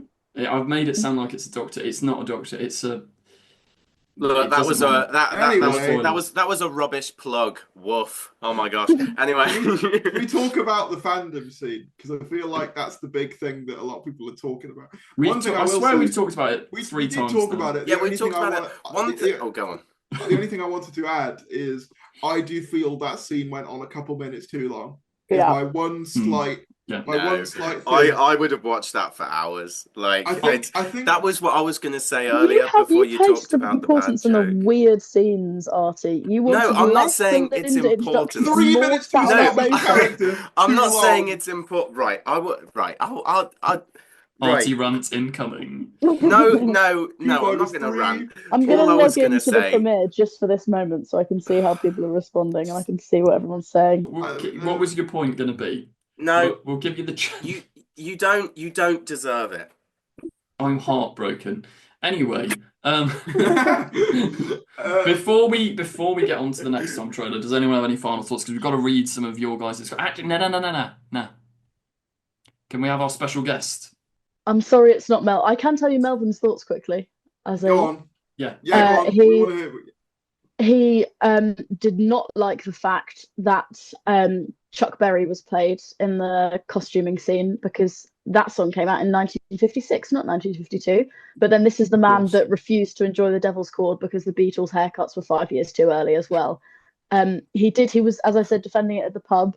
He enjoyed it. He didn't think it was the best in a long while because he really liked 73 Yards from the last one, but he said it's definitely on that level, and he seemed positive to do with it. There was a lot of laughs coming from his side of the sofa. Yeah. I filmed his reaction. I can send it to you. Oh my God, For the fan scene, and he just looked at me and went, "That's a bit She-Hulk," and that was his only commentary on the whole thing. Because I thought he was going to hate that, but he found that quite funny actually. So very She-Hulky. Right, I'll go get the special guest. Thanks. Oh, I've only got one set of headphones. I'm gonna have to turn the headphones off, so the audio might be a bit funky, but Nice. we'll work it. Oh, she's come dressed as Rose from the TARDIS episode because she's wearing a white top and jeans. Perfect. Oh, Okay, introducing this week's special guest, we have Ione. Ione Collins, Elise's sister, who hasn't watched Lux, have you? Is that the recent Yeah. episode? What was No. the last Doctor you did watch? The most recent episode. Sorry, I know she's going through them all at the moment. The Christmas episode. Oh, okay. Did you like that one? From last year, not the recent one. You are getting some cutting edge commentary from the special guest this week. What is controversial Doctor opinion? Just get us warmed up with that. If you had one controversial take, what would that be? Something you think would rile up the angry people on the internet. How are you going to wind them up? I think Martha's better than Rose. But I don't know if that's controversial or not. I think it would be controversial to the general public, but I think normal people would agree with you. I agree with you. I agree. It is. I Yeah. disagree. Do you Really? disagree? Well, you would, wouldn't you? I Wrong. think that Wrong. Martha is written. Oh, Ooh. No, I get told off in the comments for shouting over you. Please go. I think Martha's written better than Rose, but I think Billy Piper's just so much better than Freema Agyeman, and so I find Freema Agyeman quite annoying. Wow. Ione, what do you think on that? I love Freema. And I think she's a very good actor. You're mid-Donna at the moment, though, aren't you? You're in Yeah. series 4. What do you think of series 4? I think it's good so far. I think it's my favourite so far. This is more you've said to me. Every time she's in the kitchen, she'll be like, I watched this episode, and I'll go, what do you think? What was your opinions on the finale? And she's like, yeah, it was nice. I liked it. And then just walk out. But I want to know all of your opinions on all of them, because this is exciting to me. I'm living vicariously through you as you watch them for the first time. Some of them. Do you want to say How what have you managed to escape the Doctor Who indoctrination of the Collins household? Well, every time we would watch Doctor Who, I would beg to watch Day of the Doctor, and so the only episode that I actually watched for a while was Day of the Doctor. We watched it like every month as a family. If we were like, what should we watch? Should we watch Doctor Who? And I only would be like, no, we're watching Day of the Doctor. And that was it. It's a good episode, to be fair. She used to be terrified of the silence growing up, to the point where Ailish there was one point where Ailish put tallies on her arms. No, It was that didn't happen. it did. No, well, she was trying to pretend to be No, the she silence. made a silence face and she chased me around the house with it. Made a Nice. face. It was just her. And I think I had a nightmare about it once. Fair. It was just her mates. What would you say is the worst episode you've seen so far? Love and Monsters. Really? It's been a lot of Love and Monsters slander this episode. What was the But- one that you didn't? You missed one. Free. Spear her. Spear Her. Oh, because it got taken off iPlayer for a time. It's on there now. Oh yeah. But Yeah. she'd skipped it by then. She's not going back. I wouldn't Why bother. did it get put back on? They 'Cause replaced. it's Yeah, they replaced the voice. But Melvin Collins is proud to admit that he still has the full edition on DVD. Just in case we ever want to watch it. If you want to watch the real episode, not this one. Uncensored version. The Edwards cut. No. Oh dear. Oh. But going away from that, what is your favourite episode you've seen so far? Not Day of the Doctor. Like, out of the Yeah, Yeah. there's Day of the Doctor you've mentioned. Covered that. I really liked the Slitheen episode from season 1. That's a good choice. Good choice. Um, Which one? Do you remember? The first part. Fair, fair. Oh, wait, no. It was like episode 4 or something. Yeah. Yeah. The first one. And the first part of that. You didn't like. No, you did like. There was one of them recently, didn't it? But the wildest theory, well, the wildest Doctor Who experience I've ever had with Ione is we were watching Blink as we were eating dinner. It was about 7 minutes before the end, and she went, "Had enough now," and was like, What? "Yeah, it was crazy." And I was like, "Do you want to finish it?" And she was like, "Yeah, I'll get around to it." And then just didn't watch like the last 7 minutes or something of Blink, and then just watched it another time, and then went straight to Utopia, which I just thought was crazy. Disgraceful. Midway through Blink of all episodes, which, as we know, is the fan favourite. Yeah. It's kind of fitting. for this. Everyone loves it. What episode are you currently on? What do you I watch? just watched the Tara one one, with didn't Martha and Donna. The part 2. Oh, Martha, she's my favourite. The Doctor's Daughter, the one where that might be a I'm on spoiler. that episode, but I haven't started it. Nice. You're about to catch up with Ailish. Ailish started about 4 years ago, got to Science in the Library, and then has never continued the On rewatch. that episode of everything. Yeah. Why would you stop that? Has Ailish not seen all of Doctor Who? She's jumped in and out for a lot of it, and then a couple of years ago she was like, right, I'm going to commit and I'm going to watch it all the way through, because we all grew up just sort of watching sporadic episodes. So I think I only watched series 1 to, you know, whatever series at the time. I think maybe year 8 or year 9, even though I was like, I'm the biggest Doctor Who fan in the world, but I didn't watch them all in order. So she started doing that and then started Science in the Library and turned it off. So there's a weird thing in the Collins household with people turning off good episodes midway through. Disgraceful. You're Can gonna I watch ask, what's your dad's favourite episode? Can I ask that question? Like, what's his? He likes does he it. have- Isn't he? He's got 5 favourites from New Who. In a row. There's like 4 in a row. Okay. Few of them. So it's Blink is the only single parter, and then it's Satan, Pit, Impossible Planet, and the Human Nature, Family of Blood. Those are the top 5. They're good Okay. choices, to be fair. Even though That's he his new Who list. prefers Matt Smith to David Tennant Yeah, he most of the time, but Do you his know five. what his favourite classic is? Do you want to go and ask him? I feel like you guys are the harbingers of Melv. He's This is actually everything well done. She got that one. She got that reference. Wait, what? There we go.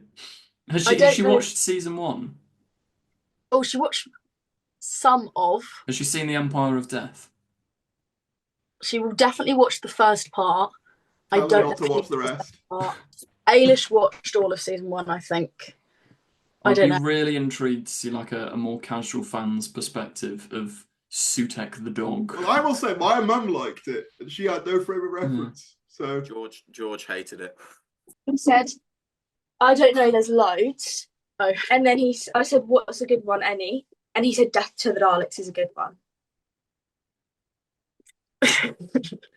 Might be controversial. Tell him that's a terrible opinion. He's a strange man. I was saying earlier, walked into the garden yesterday and he was doing this.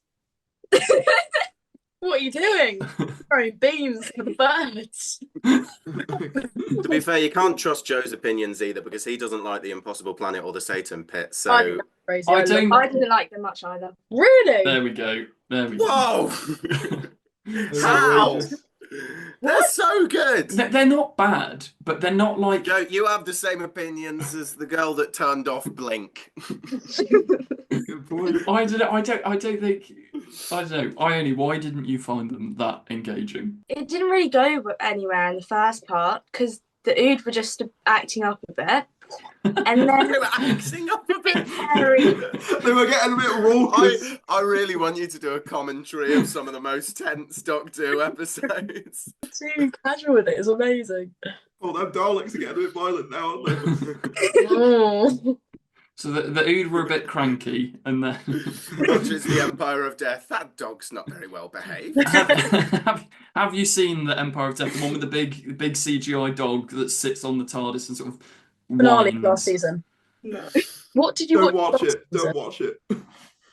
The Christmas episode. What, you didn't watch any of season Hang on. one? No, I saw the episode where they start singing on the pirate ship. With the one where the goblins were being little rascals. Oh, Oh, yeah, the Christmas episode. That's the Christmas one. Oh. And I saw the one after that. Space Babies. Maybe not. And I saw the one, I saw like majority of the one with Harbinger in or something.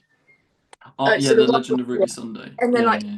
I was sat in school the next day and I kept seeing Harbinger everywhere and it was really scary.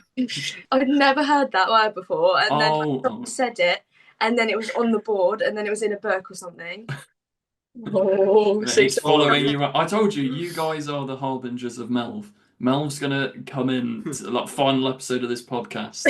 He will replace. You can try and convince him because he almost seemed up for it the other day. And he went, "No, I'm too fat. I'm not coming on. I'm too No, fat." Melv. Well, Can we get a let's campaign just started stop. in the comments? Yeah, Melvin Collins. He may Billy watch Hooper, this one because he has watched these episodes. So he didn't watch last week. Oh, yeah. Who knows? Maybe he's Yeah. watching this one. Fingers crossed. We start the campaign. Hashtag. What hashtag are we running with? Give us Right. one in the comments section. Yeah. But yeah, do you have any final Doctor Who related thoughts, Ione? Right, I'm excited to carry on. What's the next episode? You sound it. You sound gripped. Oh my! You wait till you watch the new series. I tell you what, the robots, they're misbehaving. They're acting out. You Series know. 4. To be fair, she did say for a while she wasn't going to watch any more than David Tennant. No, any more than Matt Smith. Oh, any more than Matt Smith. 'Cause originally you were watching it in like a 2000s throwback way. Yeah. Not like you were watching it like Aesthetic. ironically. Yeah. The aesthetic. No, I'm not doing it seriously. I'm just doing it because it's like, I don't remember what you said. Something to do with Rose's outfit or something. No, it was. I'd seen a TikTok of The Empty Child and Waters of Mars, and I thought this is quite cool. And I thought I'm gonna watch it. And then I was just gonna watch David Tennant, but I thought it's only one season. I might as well start from the beginning. And then I thought I might as well just do the whole thing.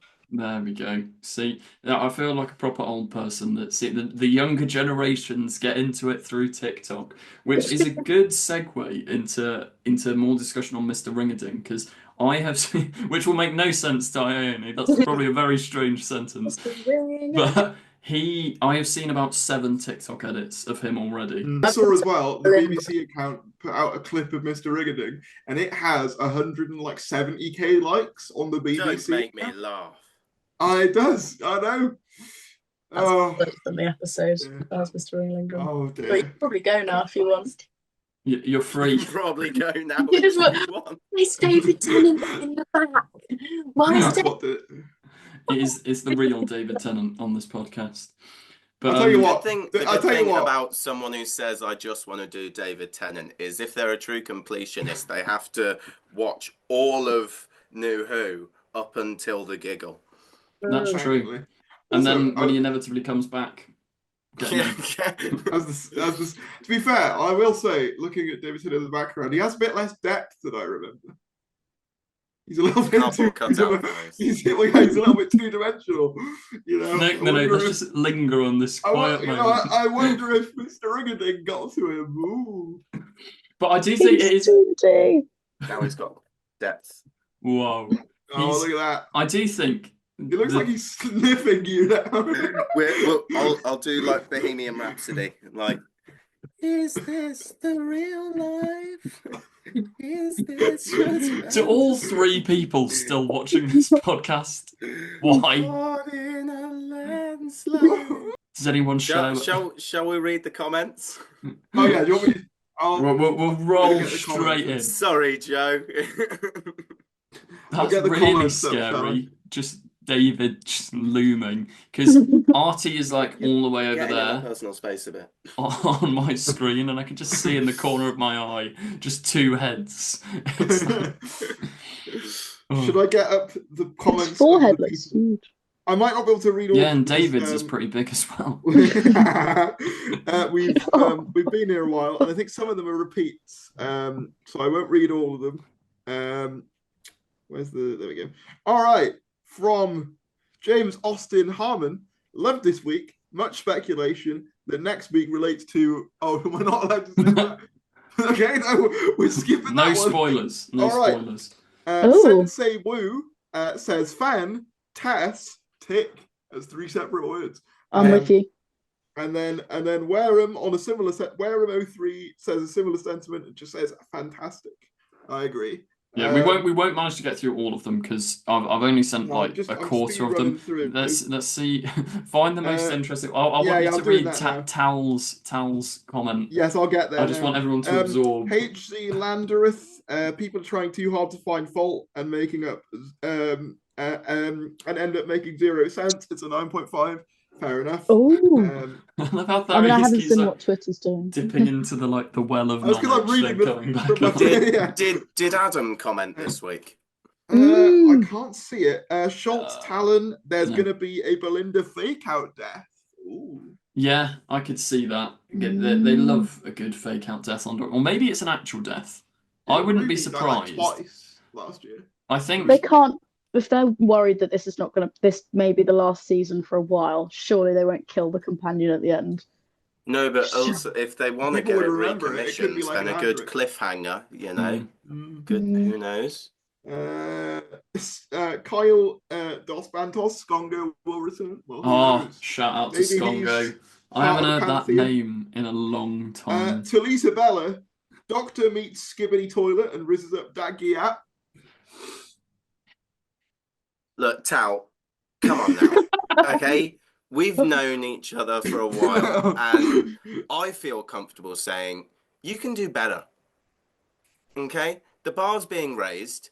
Come back next week with a decent comment, okay? Something good, and I can't wait to react to it. I feel like the only person who would have understood all those words was Ione.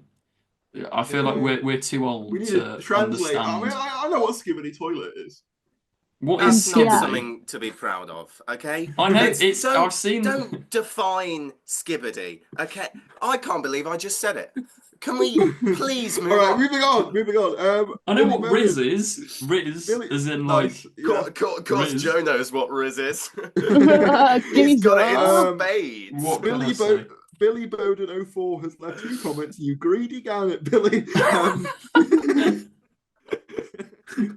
Billy, we support you. We don't listen to this horrible. We love you, Billy. We love you, Billy. I think the villain will be the ones from the library, and we will see a darker side of the Doctor. What do they mean from the library? What, they mean the Vashta Narada in next week's episode. Let's quickly talk about the next time trailer and stuff. The Vashta Narada. And that's a theory. It's a theory. I'm pretty sure. Lots of theories. Joe felt comfortable putting the flood in a thumbnail. There's lots of theories going around. Yeah. I'm pretty sure though we know. But let's not spoil it. Don't say it for Elise. Elise doesn't know. I don't want my spoilers, please. Thank you. If you had to theorise, Elise, what villain do you reckon? Or villains? In the next week's episode? Yeah. I don't know. I really couldn't get a sense for it from the next time trailer. And honestly, by the time it came around to the next time trailer, I was too distracted by how good the episode was to properly even think about it. And I knew that I was going to be watching anyway. They haven't revealed like anything. Like the next time trailer was so vague, and then the clip in Unleashed as well was literally nothing. So I I'm mean, they did excited that to see It last it. week looks as well. darker as well. Side rant. Can I make a side rant? What is it with Doctor Who Unleashed and their previews just being doors? Like, It is it's so not, pointless. I love it it's not because a preview. Stefan's hyping it up the whole episode. He's like, "I'm an Spoiler alert! exclusive, Spoiler alert! exclusive look," Ooh. and all they do is open the door with the screwdriver. They've done it Is 2 that your weeks exclusive, they've done it. Stefan? They've done it I 2 haven't weeks on watched the trot. Unleashed They're yet. just in front of a door. It's like that's not a preview. Especially Anyway, because the BBC put out good clips. Like yeah, the Mr. Ringadin clip came out 3 days before the episode aired. Why isn't that just in yeah. Why is Unleashed? that? Yeah, That why is that really not that on Unleashed? really annoyed me though that they released that specific clip because his introduction scene was like it was really good, It was one of the but best bits of the because episode. yeah, and like because like they sort of built up to it with like the tension of the tap dancing, but then I'd seen that clip. So although I was like, this is a great scene, I was thinking, oh, this is when this bit happens. So BBC, please release less. PBC, I think that might be a different. But no, I will slightly disagree in that I think that the fact that we had that built hype and anticipation for the episode because I saw a lot of people being like, "I've not watched Doctor Who in years, but that looks really good." Yeah. So, really paid off with the overnights. Give it time. I just think though, if they put that in Unleashed, it wouldn't cause any. Do you know what I mean? I agree. Because then they could also post it on Instagram as well. Also, guys, I want to give a shout out to Ross Thorburn, who has just become a Patreon member. You can't just thank you, do a Ross. Patreon plug. Shout out to Ross. Thank you. To me, by the way. I'm just going to do a plug in the middle. Yeah, by the way, round of guys, applause, but I won't thank you because the Patreon is purely Joe's. No, just it's really democracy. It's definitely on the next time thing about the theories with fashion around it. Yeah, it looks darker. I hope that it is something a bit scary, and I hope that we do have Belinda. This is the complaint that I forgot to make about the episode. Why is she? I'm sorry, Doctor. I said it before, but now I completely trust you. Like, bit too soon for me. I think so. I'd like to go back on that next week. I like the characterization. I just thought the line was a little cringe. Yeah. It was the only line in the episode where I felt a bit like. Because she literally goes, she says the exact opposite of what she said. She's like, I know I said I don't trust you, but I do trust you. It's like, did you need to say it like that? Like, I feel like it could have been just script edit it a little bit. But apart from that, it was banging. I want to mention she said this it could have one. been. Oh, this one comment, but I'll let you finish it up. Oh, I was just going to say it could have been, he went, Belinda, you need to trust me. And she was like, well, I'm going to have to, or something like that. And then, like, I like that she trusts him. Remember last week when you brought up that theory that Shooty might be able to get Belinda home? I do. Well, I remember it as if you said it just a couple of seconds ago. Well, I think I hope that is true because if it is, I really enjoyed the first scene of this and the idea that like Belinda wants to go home. What shall I do? I'll take her somewhere enticing. So he thinks of like the 50s. He's immediately like, you get to dress as Anita from West Side Story. Like, I think that first scene of him convincing her to explore, like, oh, I have to go outside to put this triangle on the floor. I could go without you, you know, to the 50s. You know, it's like, if he could get her home, starting off in like Miami in the 50s is such a neat thing, and I really enjoyed that scene where he convinced her to come outside. And no, though. I don't think the Doctor would willingly go to a time period where both of them would be extremely discriminated against. And also, it was nice to see him, like that scene where he's like, he goes and turns it off and then he puts it inside and he's making those faces. That's one of my favourite scenes for Shooty as the Doctor. He was like childlike desperation for an desperation for an exploration. And I loved that, and him kind of going, oh, should I do it, should I not? So while I was with you on the fact that I wanted that as an interesting character decision last week, now I've seen that, I kind of like the idea of him. It's him toying with the fact that he does want her to come on these adventures with him, but he knows he shouldn't, and I like that more. I think as well, someone mentioned it on Twitter, but there was this whole like they were doing like a proper, you know how people like break down body language or whatever, but they were talking about Belinda. I don't know how intentional it is, but she's using like tactics that you're told to if you're a hostage, where she's like, I want to see my parents again. I love my parents. My parents are so not, which is like, if you get kidnapped, you've got to try and make the kidnapper empathize. There were so many little moments like that. And my dad, He's such a nice dad. It's like, do you know what I mean? It gives that vibe. But Thary's Yeah, there was carries. I'm carrying this podcast. No, that's not true. That's not true. This is a team effort. I had a final comment. Thanks for letting us Team know. structurism. Yeah. It is a It's team effort. mountainous. With me at the summit. The one final one I wanted. Just carry on. It's a team effort. What you know what, David? I'll say it to you. One final. Oh my god, can we start comment one of the I want- episodes with David, with Artie just behind David, answering all our questions, and we just talk to him as if he's David for the whole I thing? think that would be great. I mean, we could even put in the title like featuring David Tennant. We could. One of the final comments I wanted to bring up, because I do actually think there might be something to it, as crazy as it is. Maybe not, and maybe we're all reaching, but from Isaac Does a Lot. I'm sure you do. It wasn't that funny. Mild exhale out of the nose, Darius. Mild. Doctor. Don't make me laugh. You got me going more. I calmed down and then you got me going again. Who would Thary's Harbinger be? Okay. Doctor Who getting cancelled rumours was actually started by RTD. Mrs. Flood said limited run. Now, I don't think he started all the tabloids going, it's been cancelled because of woke. However, I do think if we are to believe that they knew that they only had a 2-season order and it was going to get, renewed after the second season, wouldn't it be really funny if he did bake that into the story and Mrs. Flood is the one that turns off Doctor Who for a while?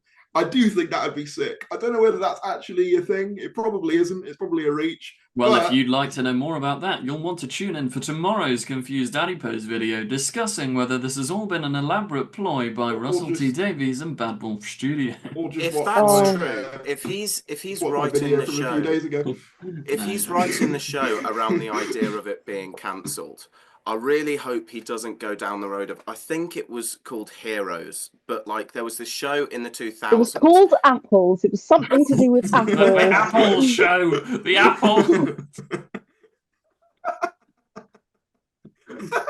The Arty Defence League is going to be having a field day in the comment section. Justice for Arty. Go on, Arthur. Speak your truth. Right. Well, basically, the writers, right? Are you going to pay attention? It's almost as if that's their job. No, the writers were told. I'm sorry. The writers were told the show was going to be cancelled, and they had to write the last series. But they really wanted the show to continue, so they wrote in a cliffhanger. They just continued writing it. They didn't stop. They just kept going. So they wrote in a cliffhanger. So they wrote in a cliffhanger for the end of that series in the hopes that, like, if people would really want the ending, so they kind of force the hand of the production team to, like, get themselves new series. And I just really hope that Russell does not end it with a cliffhanger if this is the final series of Doctor. Thary's, right. I think it is actually a good point, to be fair, because if this is the end, but I'm going to offer my counterpoint. Offer your counterpoint. My counterpoint is the fact that he says cliffhanger rather than cliffhanger. I think that makes your point invalid. I actually was laughing so much then I was struggling to breathe. I was like, oh my god. Yeah, if only wish you'd have continued. That's what I call a giggle. Oh. I would love to politely laugh at your joke to keep the podcast engaging. I think that the reason people like watching till the end, because people do stay until the end, is because we have the same dynamic as Belinda and the Doctor, and they like the conflict, and they like the fact that... Is Belinda slowly breaking down? Belinda just go on a rant at the end of every episode, as everyone else just kind of looks at themselves like, how did we get into this situation? I just love the confidence that Tharies comes in with every time. With like, the jokes happened. There's been fits of laughter for something that wasn't that funny in the first place, and then Tharies comes in and just goes, "Unfunny comment." And That's what I call a giggle. I'm my own that's what I best. call a giggle. If that was said in an episode, it would be at least somewhat relevant. Wait, that's what I call a giggle. They're not now albums. Like, Guys, what? guys, if you liked the joke, comment down below. If you did, If That's you what I comment, call a giggle 25. what were we even saying? I'm gonna We give make a my podcast counterpoint. highlights episode, but it's We just should. called Now That's What I Just give Call your a Giggle, and it's just the best thing. Sorry. That's the episode. That's the podcast title. Now Oh my That's What God. I Call a Giggle. I actually quite like it. I'm a genius. My counterpoint to you, Artie.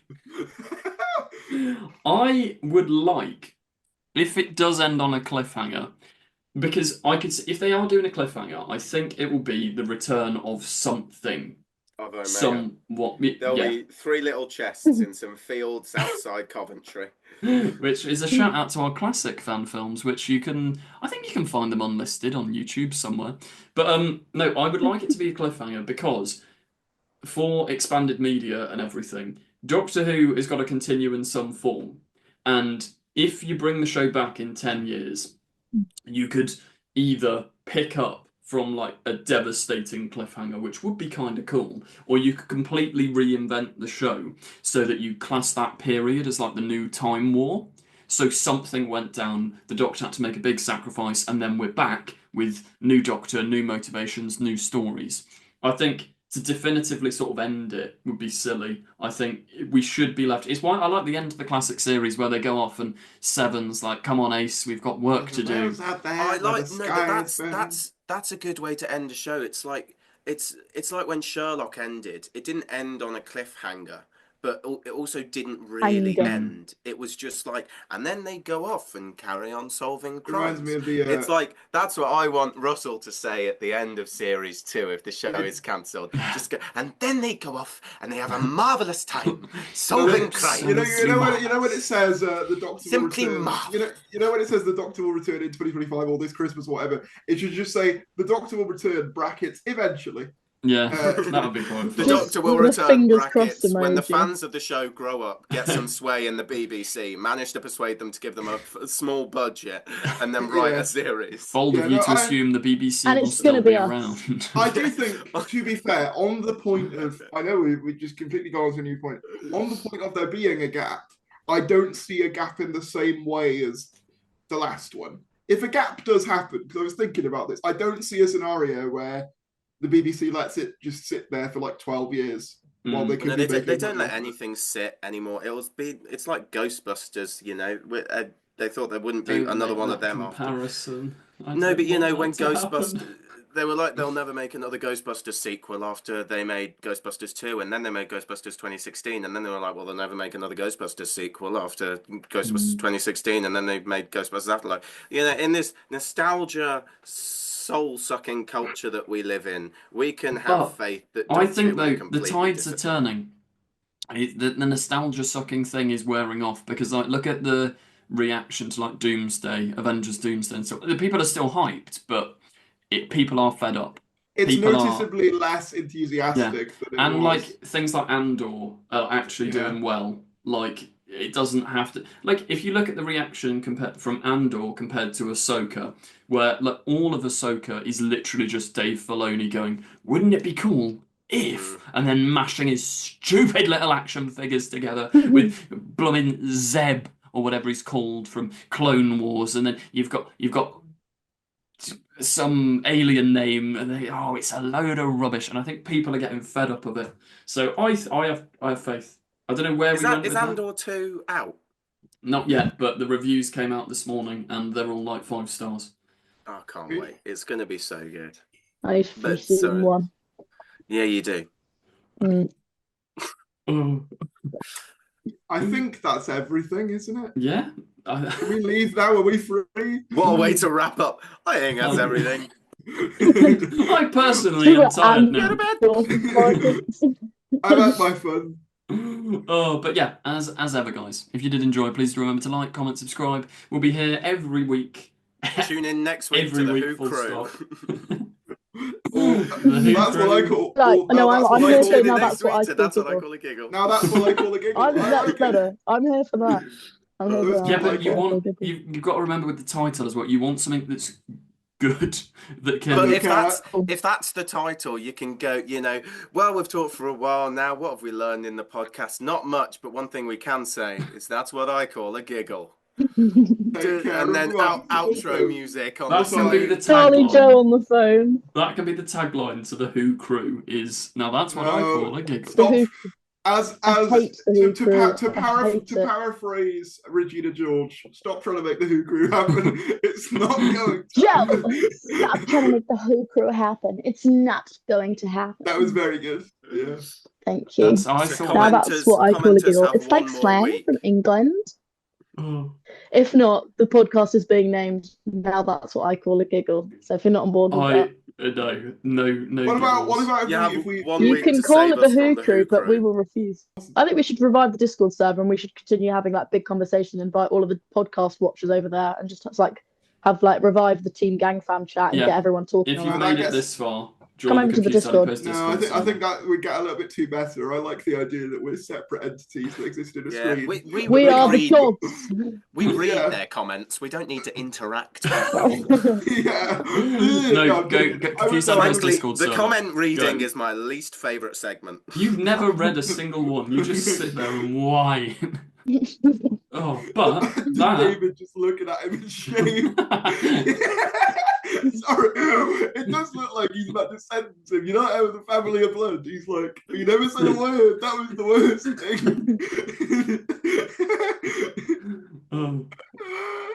Can David take us out of the podcast? Let him do the. Let him outro. say.